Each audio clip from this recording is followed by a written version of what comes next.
kind of seen fall a little bit at the moment, and that is Tari Eason, the 6'9", 6'8" forward, 21 years of age, out of LSU. He averaged almost 17 points per game last season. Really good steal, huge steal numbers, really good block numbers, pretty good scoring numbers.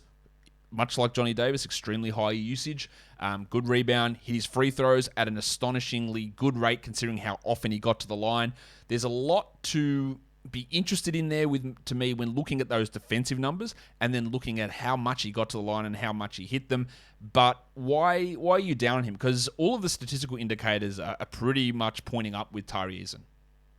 So when I said that I was down on him in relative to consensus, when you and I had that conversation, it's funny how things have shifted in the public space, right? Now his stock is sort of in line more with where I would have him. I have him 18th on my board, and I think if you're getting him anywhere in that like mid first round all the way out to 23, where he's being projected to go to the Philadelphia 76ers right now, should he fall that far, I think that's tremendous value for him. And it's more so I would rather pick him there than in the top 10 because I have more questions about Tari Eason, at least when you watch the film.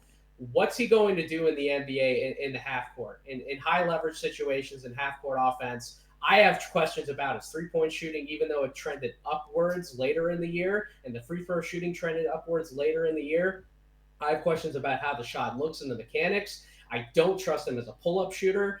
And then when you look at all of his numbers around the basket, all the finishing numbers are tremendous. But go back and watch what they were on the film. It was a lot of wide open dunks, a lot of transition finishes, and I get it. And this is something I've admitted on my podcast feed. Maybe I'm underselling the fact that because he can get those wide open opportunities, maybe I should put more stock in the finishing. But when I go back and I watch the tape and I see what happens when he has to go up against defenders who are similar size to him or bigger, I don't see that same touch that I would want to see from a guy who we're projecting to essentially live in the paint at the NBA level. So I think some of the offense might be a little fool's gold when we talk about the numbers versus the film.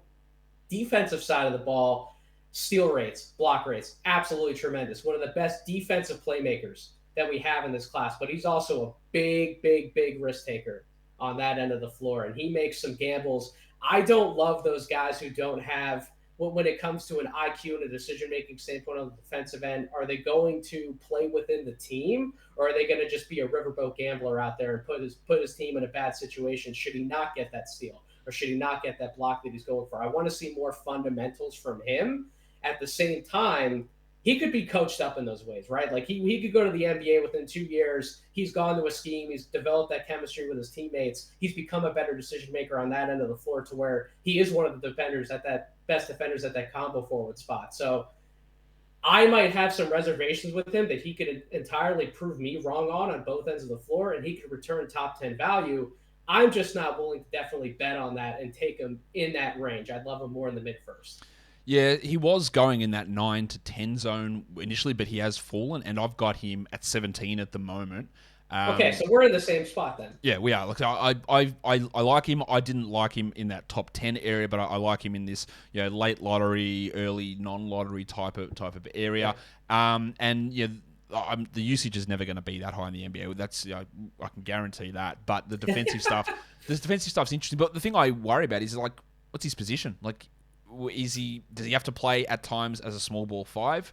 Could he ever play at the 3? I have some doubts about that. Does the shooting ever come?